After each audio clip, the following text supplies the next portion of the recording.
How's it going? I'm McKenna Moore. I am the first vice chair of the Fortune Union, and welcome to our walkout press rally. We're excited to have you here. We're excited to be walking out and standing together to stand up for ourselves. So I'm going to start things off. I'll be your MC today.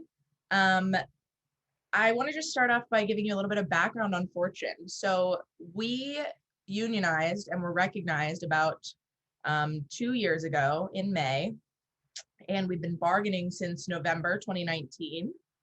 And that's been a pretty slow process. It's been bumming us out, to say the least. Management has been slowing the process, refusing to respond to a lot of our proposals. We came in kind of thinking that negotiation was going to be a back and forth, and that's not what we've found. And we're quite frankly done asking nicely. Management needs to act like there is a union here, because there is a union here, and we need to meet as equal partners to come to a fair contract to make this a better place to work for everyone. So today we are walking out. We are withholding our labor for 24 hours because it's important that management remembers what our value is, what our labor is worth, and that we make this publication great, and that we have a seat at the table and they have to listen. So let me start off now by saying that we filed 6 unfair labor practice charges today. And that's kind of jargony, so let me explain. That means that our lawyers, we found 6 instances of everything from telling us not to talk about our raises, which is illegal, to trying to work around the union, acting like there isn't a union, direct dealing with members, even though members have spoken and said, we want this union to represent us. So there are 6 of those charges, and that is one of the main reasons we decided to walk out today. There's been a lot of bad faith bargaining and a lot of illegal activity, and we're not interested in that anymore. So one of the big reasons that I talked about just a second ago was this, telling people not to talk about their raises. The union and all of our members are committed to salary transparency, and that means a lot to us because that's how we help get to a place where there aren't wage gaps. We are trying to get rid of inequality, and we can't do that if we aren't telling each other what we make. That's where it all starts. So when Fortune Management told us not to talk about our raises, not to talk about our salaries, that's a big problem. The union also did a pay equity analysis and found out that our members are not paid equally. Workers of color in our unit make 78% of what white workers do, and women make 84% of what men in the unit make. That doesn't thrill me. I doubt it thrills you. And that's one of the reasons that we're walking out today. So to talk about another reason that we're walking out today, I'm going to hand it to our secretary, Sai Mukherjee. Yeah. Hi, everyone. I'm Sai.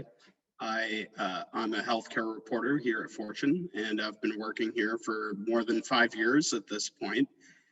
And I've seen a lot of changes happen to our company, but one of the most disappointing things for me on a personal level has been the approach that the company has taken to diversity, equity, and inclusion.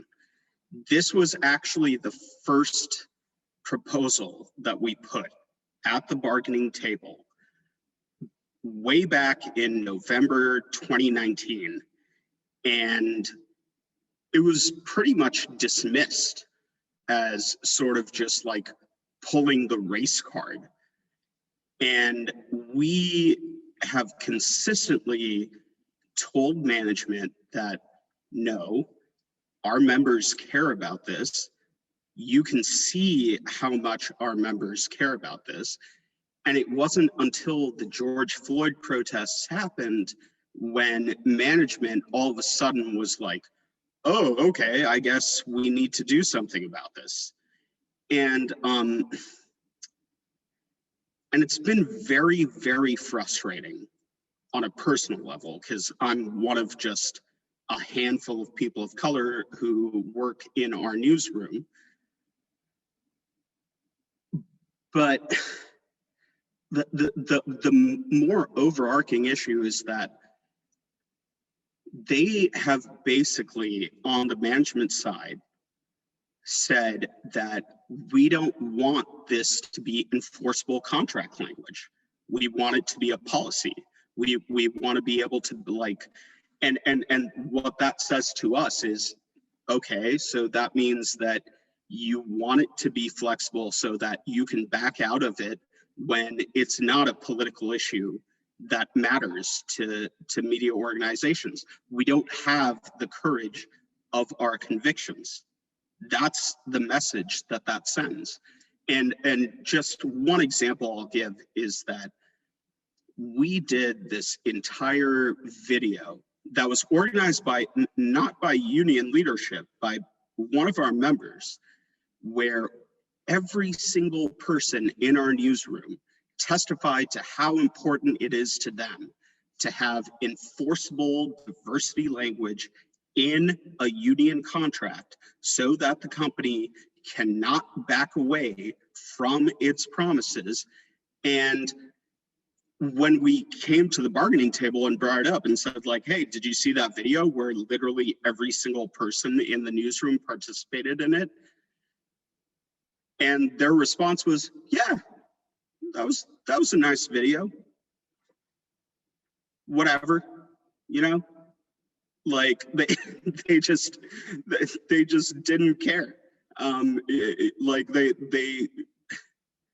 it's, you know, we're business journalists, so we know when people are trying to, like, pass stuff off and, you know, hide behind legalese and jargon and all of that kind of stuff. And frankly, it's unacceptable, because this is not an issue that just matters to the people like me, who are people of color in this newsroom. It's an issue that matters to every single person in this union. And that's why we did that action, and they just ignored us. So why? Like, that's kind of my broad question. And I think it's unacceptable that Fortune would not be willing to commit in enforceable contract language these sorts of efforts that they claim that that are so important to them. And with that, I'm gonna turn it over to Ray. Hey, good morning, everybody. Thank you so much for being here. Yeah, I'm going to talk a little bit about the union's stance on performance evaluations and metrics that have been kind of deployed unilaterally against the unit. You know, basically at the end of the day, like the things that Cy mentioned, the things that McKenna mentioned, this comes down to yet another issue where by management's just not cooperating with the unit, refusing to meet us and give us a seat at the table to kind of discuss this. You know, it's been documented. I mean, the management has you know, introduced a performance evaluation system to the union and to the journalists in the union based on production quotas and traffic metrics. And you know, say what you want about that in and of itself, but at the end of the day, they're refusing to negotiate with us and talk to us about this as required by labor law. They're refusing to act in concert with the unit, you know, to discuss this, to bargain with us about these issues, and that's in violation of our labor rights. They've been going around the unit to impose these metrics, to institute them. And yeah, I mean, as a unit, which represents the editorial employees of this publication, you know, they refuse to give us that that voice and that input. And that's just one of the factors that have contributed to us walking out today. You know, I think it's a pattern, and part of the reason why negotiations have gone on so long, fruitlessly for us, on all but a handful of issues, repeatedly, they're refusing to bargain in good faith. And I think that's at the core of today's action, and at the core of why we're doing this, and why we're at this impasse. It's because on myriad issues, including this performance quota and evaluation system, they're just unilaterally kind of imposing their stance and not giving the unit the right to negotiate. And that's why we're doing what we're doing today. And you know, I think it's been frustrating for a lot of people in the unit, and it's resulted in kind of a you know, changing targets and moving targets and things that have been instituted without our input and without our say in it. You know, targets being imposed retroactively, things being kind of imposed after the fact, and it's just been one, I think, a really interesting example of how refusing to cooperate with the union on issues in the workplace can result in issues that kind of, you know, impede kind of the work that we're looking to do. And I guess, you know, it comes down to kind of treating us as an equal party and an interested party on this issue, and the kind of journalism that we're expected to produce, and how we're expected to produce it. The reason why we care about this is because, you know, we care about the publication that we're producing. We care about the journalism that we produce. You know, this is a publication that's 90 plus years old, has a reputation for quality journalism, long form journalism, feature stories. I think we produce that, the editors and writers at Fortune, consistently, but we want to make sure that remains the case. And we want to make sure that, you know, that's the work that our readers have come to expect, and the quality of that work is able to you know, continue. And that's why we want a seat at the table, and to be met halfway and bargained with in good faith about these kinds of issues, which again, like, is just one of numerous issues that in which, you know, management's just not kind of met the unit in good faith and not bargained with the union in good faith on. So without further ado, I'll pass it on to McKenna. Yes, thanks, Ray. So we're going to pass it to Katie Lang from Time. Thanks so much, McKenna. As McKenna said, I'm from Time Magazine. I am part of the bargaining committee with the Time Union. And today I'm here to stand in solidarity with my NewsGuild colleagues at Fortune, who are merely asking their management today to prioritize an equitable and inclusive newsroom.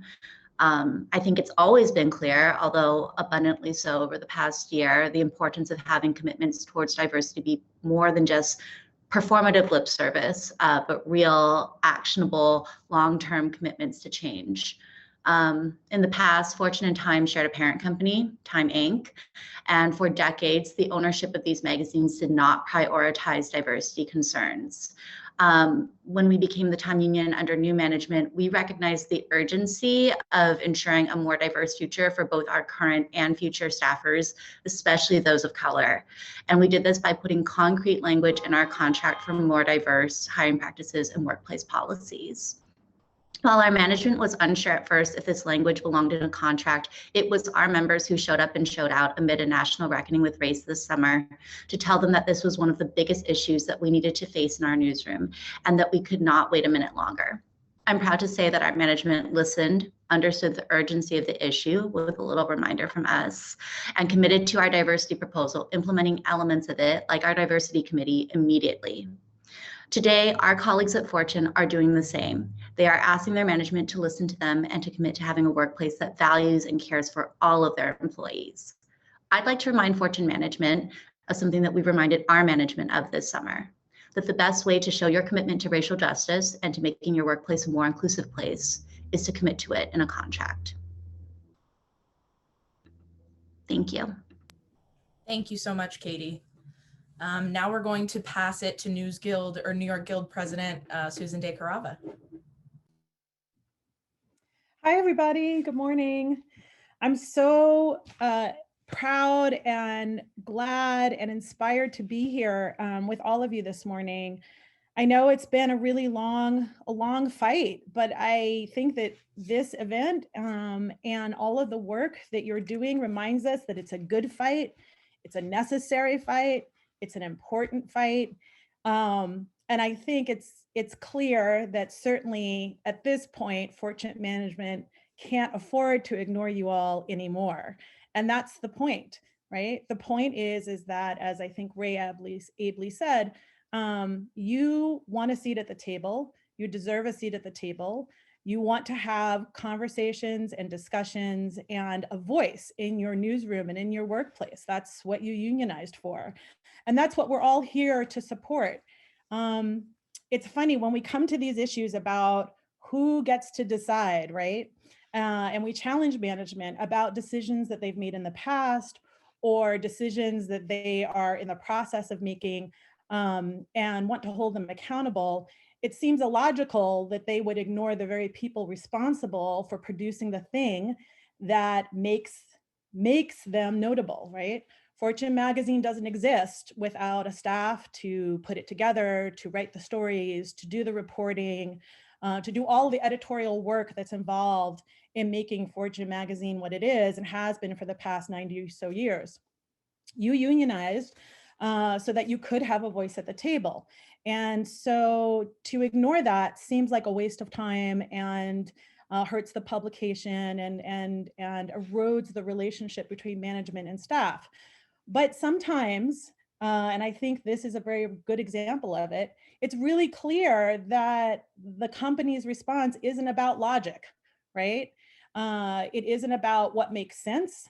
And so our job as a union is to point out to them and to make sure that they don't ignore our voice, that they do understand that you do have a seat at the table, you have a right to have a voice in your workplace, and you're going to fight for it no matter what.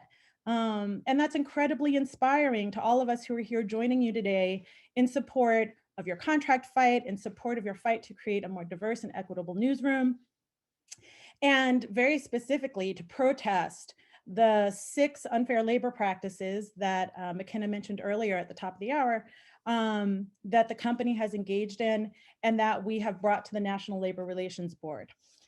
Now, all that being said, I kind of don't want to talk about the company anymore because I want to talk about you all. I want you all to be the center of this discussion because you are the people that make up Fortune's newsroom and are holding the company accountable for its actions. You're here precisely because you believe in the magazine, as I think Ray said earlier. And it's also really clear that there are other examples, as Katie just mentioned, Time Magazine being one of them, where companies can thrive and prosper with having this kind of language in their contract that's enforceable, that requires them to be accountable, and to act as partners in equity with their staff. So basically, I'm here today as the president of the NewsGuild to tell you all that your fight is our fight. And it's not just here in our local. There are many people who are here today from our local, but there's also NewsGuild International's fight, our parent union, from the Boston Globe to the LA Times to CWA, which is also our parent union. All of us have a stake in this fight because we believe in the same things that you do, that a more just and equitable workplace requires your voice. So we are all standing together as union siblings, literally thousands of workers who are fighting for these same critical issues and protections and values that promote the best of what we can be in our workplaces, in our newsrooms. Our fight is a collective fight. And you know, I like to say that when we fight, we win. And I say that because it's true. By doing this, you are reclaiming your newsroom. You are raising your voice, and you are saying that the things that matter to you matter more broadly. And we're all here because we want to amplify that message. We want to support that message, and we want to do whatever it takes to help get a good contract, a fair contract, an equitable contract at Fortune Magazine. I know, because I've talked to many of you, but I also see this incredible gathering here today, that we won't back down from the pursuit of this type of contract. We won't back down from pursuing the values that you all stand for and that you all have insisted that the company pay attention to today. So I'm so proud to be here with you, the members of Fortune Union and the broader NewsGuild community. And I hope that management hears us. Because when I say, because you've said that you will do whatever it takes to make sure that your collective voice is heard and is in a contract, they need to believe that. So congratulations on a walkout today. Congratulations on standing up for what you believe in. Congratulations on making sure that your voice is heard today and into the future. And just remember, we're all in this together. Your fight is our fight, and we will do whatever it takes to win. So onward and upward. Thank you so much, Susan. So next, we are going to go to the audience for questions. You can either pop in the chat if you'd like to. There are a lot of people, so let's not just everyone start talking. So if you've got a question, put it in the chat, and we'll make sure that there's an answer to it. Awesome. So besides attending this press conference, what can other newsrooms do to help support your efforts? If you could go to our Twitter, @Fortune_Union, and tweet your support, that would be really great, using the hashtag #FortuneWalksOut. That's a big one. We are trying to spread the word and make sure that this isn't quiet. We're loud walker outers. So if you could help us with that, we'd appreciate it. Thank you.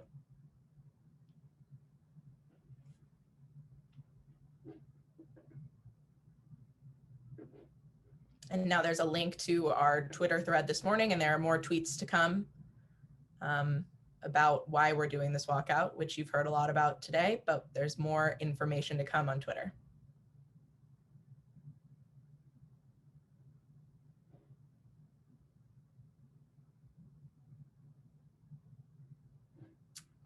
Yeah, so we were asked to please repeat the legal charges that we filed this morning. So we filed 6 ULPs, and I can give you a rundown of those in layman's terms because a lot of them are not like that. So the first one is telling people not to discuss their raises.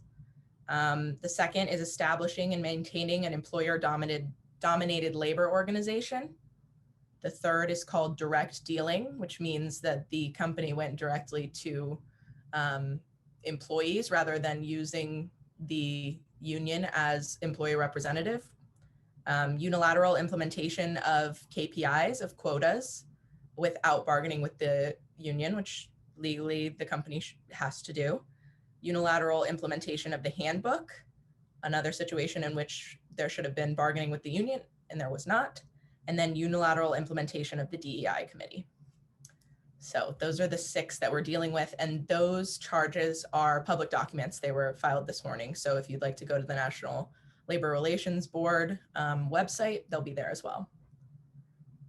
And then how many people are in the Fortune Union? What is the next step after this walkout? We have 35 members, and the next step hopefully is management meeting us and talking with us about our proposals. We have around 20 proposals on the table right now that have not been responded to. We consider that a real problem, and we're staging this walkout because we want the company to stop acting illegally and to meet us and actually negotiate. So the next step is that, and hopefully management realizes that we're not screwing around and we don't have to escalate further, but that's management's choice. We have another question. Is there an existing contract at another organization that Fortune's union is looking to as a model for its own? Not a specific contract that we want to model exactly, because Fortune has its own needs and wants, and we're going to tailor that to what our members really are prioritizing. And our members really care about diversity. That's a big one that often hasn't made it into contracts of the past, but that's very important to us, and management has over and over and over again, I think it's 3 or 4 times now, refused to talk to us about that. But Law 360's collective bargaining agreement is really great. And we take a lot from that. The Guild is a very inclusive organization, and we all help each other a lot. So people like Time, who's also fighting for a contract right now, we talk to people at Time for our contract and stuff like that. What kind of pay increases is the union seeking? I presume that is one of the demands on the table, and who is handling the negotiations on behalf of the company? We are currently bargaining non-economic provisions, I guess, proposals. So the way that union bargaining often works is you start with non-economic proposals, and then once all of those are handled, you go to economic proposals. So we are not even at economic bargaining yet, and we are still running into this much trouble. Yes, so we are doing non-economics right now, things like diversity, pay equity, editorial standards, health and safety, grievance and arbitration. Those are the things that are on the table right now. We will eventually be bargaining economics, but I don't have any specifics for you right now on that because we're not there yet. But, you know, we want our members to make more money, that's for sure.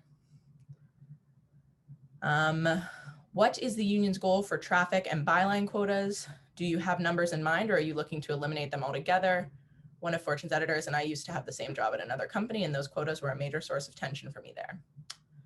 So the Fortune Union doesn't believe that traffic and byline quotas of any kind are good for journalism. The main issue that we have right now is that they were implemented without bargaining, which is illegal. That is the real problem that we have here. However, we also don't think that quotas, KPIs of any sort make better journalism. There is nothing to say that they do. We don't want to be incentivizing clickbait. Our journalists are a masterclass in deep reporting, beautiful feature writing, and that's what we should be focusing on, not the number of output or the number of clicks we get. I think that our writers should be more concerned about uncovering truth and telling great stories than they are with trying to chase traffic. All right. If there are any other questions, I hope I answered everything all right. Other than that, again, if you could follow us at Fortune_Union on Twitter and tweet your support today, quote tweet, retweet, comment, anything you'd like, and use the hashtag FortuneWalksOut. We'd really appreciate it. We thank you so much for your time. Solidarity.